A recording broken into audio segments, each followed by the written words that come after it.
पाय असावे जमिनीवरती कवेत अंबर घेताना, हसू असावे ओठांवरती काळीज काढून देताना। विदा करंदीकरांच्या या ओळी मनोज जरांगे पाटलांसाठी अगदी तंतोतंत लागू होतात। आज याच मराठ्यांच्या संघर्षोद्ध्याच्या साधेपणाबद्दल बोलूया। नमस्कार मंडळी, स्वागत आहे आपलं ट्रेंड मराठी या लोकप्रिय चॅनल मध्ये। मनोज जरांगे पाटील हे नाव महाराष्ट्राच्या कानाकोपऱ्यात पोहोचलंय। आज असा एकही माणूस सापडणार नाही की ज्या माणसाला मनोज जरांगे पाटील कोण आहे हे सांगायची आवश्यकता पडेल। जरांगे पाटलांनी उभा केलेला हा लढा प्रचंड मोठा आहे। मराठा बांधवांची लाखोंची गर्दी जरांगे पाटलांच्या अवतीभोवती फिरताना पाहायला मिळते। जरांगे पाटलांच्या एका शब्दावरती कोट्यावधी मराठा बांधव एकत्र होतात, गोळा होतात आणि एकमुखानं खऱ्या अर्थानं एक गाणं गायला लागतात। जरांगे पाटलांची एवढी प्रचंड मोठी ताकद आहे की आता पाठीमागं लोकसभा निवडणुकीमध्ये जरांगे पाटलांच्या एका शब्दामुळे इथल्या लोकांना सगळं भोगावं लागलं। जरांगे पाटील म्हटलं तर खासदार निवडून येतात, जरांगे पाटील म्हटलं तर खासदार पडतात। एवढी मोठी ताकद या माणसाची या महाराष्ट्राच्या मातीत सध्या निर्माण झालेली पाहायला मिळते। जरांगे पाटलांच्या शब्दाला प्रमाण मानून पुढे चालणारा कोट्यावधी मराठा बांधव आजही त्यांच्या अवतीभोवती फिरताना पाहायला मिळतो। एवढं सगळं कमवल्यानंतर, लाखो कोट्यावधी मावळे गोळा केल्यानंतर, एवढे लोक,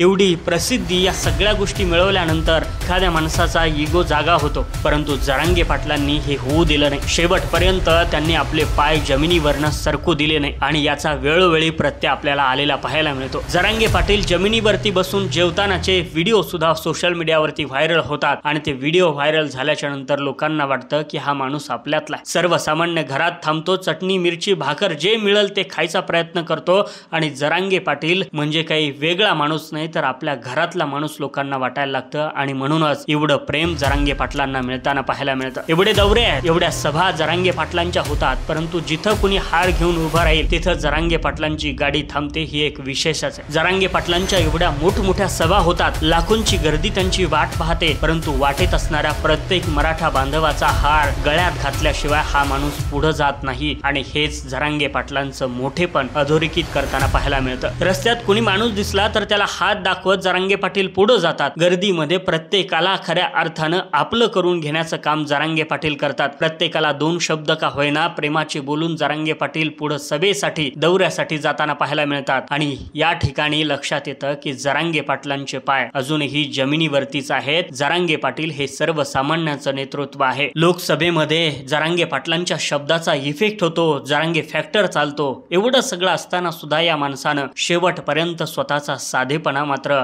सोडला नाही। आजही हा माणूस तसाच राहतो, आजही हा माणूस तसाच जगतो। थोडाफार जगण्यात बदल झाला असेल कदाचित, मात्र वागण्यात जरांगे पाटलांनी किंचितही फरक पडू दिला नाही आणि हेच जरांगे पाटील साधेपणानं लोकांनी स्वीकारले आहेत। म्हणूनच जरांगे पाटील लोकांना आपलेसे वाटतात, जवळचे वाटतात। मुंबईच्या वारी दरम्यान ज्या वेळेला लोक खाली पत्रवाळीवरती जेवत होते, लोकांचे हाल होत होते, मुंबई वारी प्रचंड गाजत होती, त्यावेळेला जरांगे पाटील मात्र हातामध्ये भाकरी घेऊन टपावरती गाडीच्या बसून जेवण करत होते। माझ्या मराठा बांधव जे सोसतायत तेच मला सोसायचं आहे आणि मी त्यांच्यातलाच आहे, मी काय नेता बिता नाही, अशा शब्दामध्ये जरांगे पाटील त्यावेळी बोलताना पाहायला मिळतात। ऊन लागतंय तर डोक्याला रुमाल बांधून जरांगे पाटील या मुंबईच्या वारीमध्ये सामील झाले आणि स्वतःचा साधेपणा त्यांनी किंचितही ढळू दिला नाही। स्वतःमध्ये इगो, ॲटिट्यूड किंवा असल्या कोणत्याही गोष्टीला अजिबात जरांगे पाटलांनी थारा दिला नाही आणि म्हणूनच जरांगे पाटील तळागाळापर्यंत जाऊन पोहोचले। प्रत्येकाला जरांगे पाटलांनी आपलंसं करून घेतलं। लहानांपासून मोठ्यापर्यंत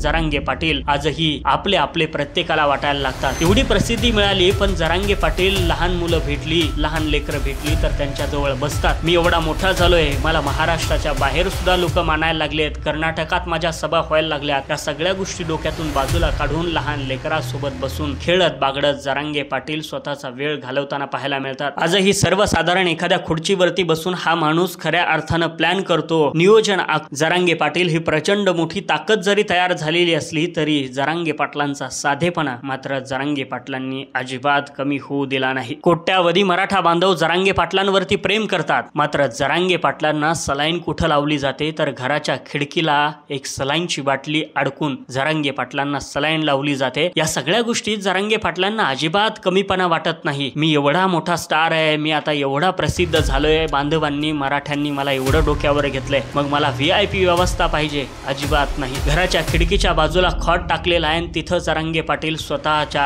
आरोग्यासाठी सलाईन घेत आहेत आणि हा साधेपणा जरांगे पाटलांनी कायम टिकून ठेवलाय. म्हणूनच मनामनात जरांगे नावाचं एक वादळ आलेलं पाहायला मिळत आहे. शहरात जरांगे नावाचं वादळ आलेलं पाहायला मिळत आहे आणि लवकरच हे वादळ सत्तेमध्ये सुद्धा घुसण्याच्या तयारीत आहे, केवळ या साधेपणाच्या जीवावरच.